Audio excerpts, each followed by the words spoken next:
మన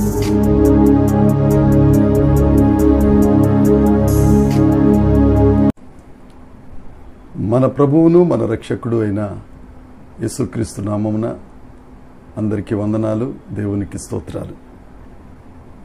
సర్వకృపానిధి అయిన దేవుడు, మన సరిహద్దులను విశాలపరచు యేసుక్రీస్తు ప్రభు మనల్ని ప్రేమించి మనకు అనుగ్రహించిన ఈ నూతన దినమును బట్టి సమస్త మహిమ ఘనత ప్రభావములు యేసయ్యకే చెల్లునుగాక.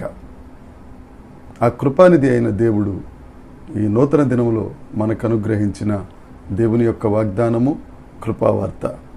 యెషయా గ్రంథము 9వ అధ్యాయము 3వ వచనం. నీవు జనమును విస్తరింప చేయుచున్నావు, వారి సంతోషమును వృద్ధిపరచుచున్నావు. దేవునికి స్తోత్రం కలుగునుగాక, దేవునికి మహిమ కలుగునుగాక. ప్రభువునందు ప్రియమైన దేవుని ప్రజలారా, మన దేవుడు మనలను విస్తరింపచేసే దేవుడు. మన దేవుడు మన సంతోషమును వృద్ధి కలుగ చేసే గొప్ప దేవుడు. ఈ నూతన దినములో దేవుడు మనతోనే మాట్లాడుతున్నారు.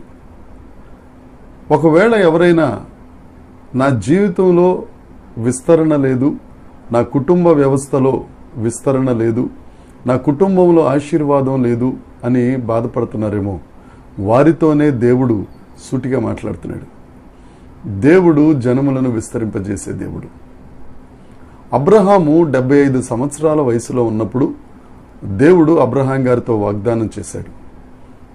ఆకాశ నక్షత్రముల వలె, సముద్ర ఇసుక రేణువుల వలె నీ జనమును నేను విస్తరింపచేస్తాను. 25 సంవత్సరాలైనా దేవుని వాగ్దానం నెరవేరపోయేసరికి అబ్రహాము విశ్వాసంలో ఏమి తక్కువ కాలేదు, కానీ శారమ్మ కాస్తంత జారింది.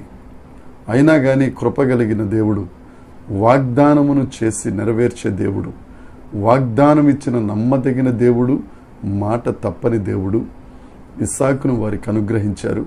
ఇస్సాకు ద్వారా యాకోబును, యాకోబు నుంచి ఆ సంతానమును విస్తరింపచేసి ఆకాశ నక్షత్రముల వలె ఆత్మీయ వంశమును, సముద్ర ఇసుక రేణువుల వలె లోక జనాంగమును దేవుడు అభివృద్ధి పరిచారు. మనం దేవుణ్ణి విశ్వసిస్తే, దేవుని మీద ఆధారపడితే, దేవునికి మన బ్రతుకులను అప్పచెప్పుకుంటే, ఆయన ఇచ్చిన వాగ్దానం మన బ్రతుకుల్లో తప్పక నెరవేరుతుంది. ఆయన జనములను విస్తరింపచేస్తాడు. అబ్రహామును విస్తరింపచేసిన దేవుడు తప్పక నిన్ను కూడా, నీ కుటుంబాన్ని, నీ సరిహద్దులను, నీ ఆర్థిక పరిస్థితులను దేవుడు తప్పక విస్తరిస్తారు. నువ్వు నమ్ము, విశ్వసించు. పరిశుద్ధ గ్రంథంలో ఎంతమంది లేరు? యోసేపు బానిసగా ఐగుప్తు దేశానికి వెళ్ళారు. ఎంత విస్తరింపబడ్డాడు. 70 మందిగా వెళ్ళిన ఇజ్రాయేలీలు 30 లక్షల మందిగా తిరిగి బయటకు వచ్చారు. అది చాలదా? గొర్రెలు కాసుకునే దావీదు ఎంత విస్తరింపబడ్డారు. ఆ దావీదు కుమారుడిని యేసుక్రీస్తు ప్రభు సహితం పిలువబడ్డానికి ఇష్టపడ్డారు. అదే దేవుడు నిన్న నేడు నిరంతరం ఏకరీతిగా ఉన్న దేవుడు. ఆయన మారని దేవుడు. నిన్ను విస్తరింపజేస్తాడు. అంతేకాదు, నీ సంతోషమును వృద్ధి చేసే దేవుడు ఆయన. ఇప్పటిదాకా సంతోషం లేదని, దుఃఖమే శరణ్యమని, కన్నీరే నాకు ఆకలి తీరుస్తున్నాయని అనుకుంటున్నావేమో, ఆఖరికి ఏడవడానికి కూడా కంట నీరు రావట్లేదని బాధపడుతున్నావేమో. ప్రియ సహోదరి సహోదరుడా, దేవుడు నీతోనే సూటిగా మాట్లాడుతున్నాడు. నీ సంతోషం అభివృద్ధి చెందుతుంది. ఈ దినాన ఉన్న సంతోషం రేపు అత్యధికమవుతుంది, మరునాడు మరీ అత్యధికమవుతుంది. ఎందుకంటే అభివృద్ధి చేసే, సంతోషమును అభివృద్ధి చేసే అభివృద్ధి ప్రదాత, జీవ ప్రదాత మన పక్షాన ఉన్నారు. ఆయన మన దేవుడు.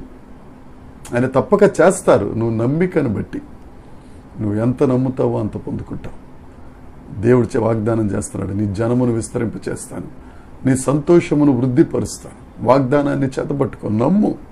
ఈ వాగ్దానం నా కొరకే అని ఆమెను చెప్పి దేవుడిని స్తుతించు. నిశ్చయంగా నిశ్చయంగా ఈ వాగ్దానం నీ జీవితంలో జరుగునుగాక.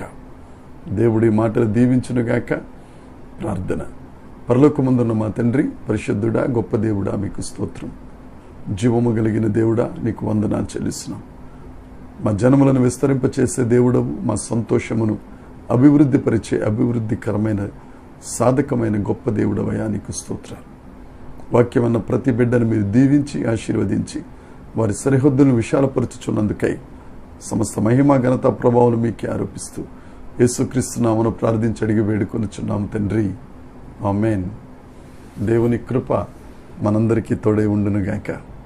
ఆమేన్, ఆమేన్, ఆమేన్.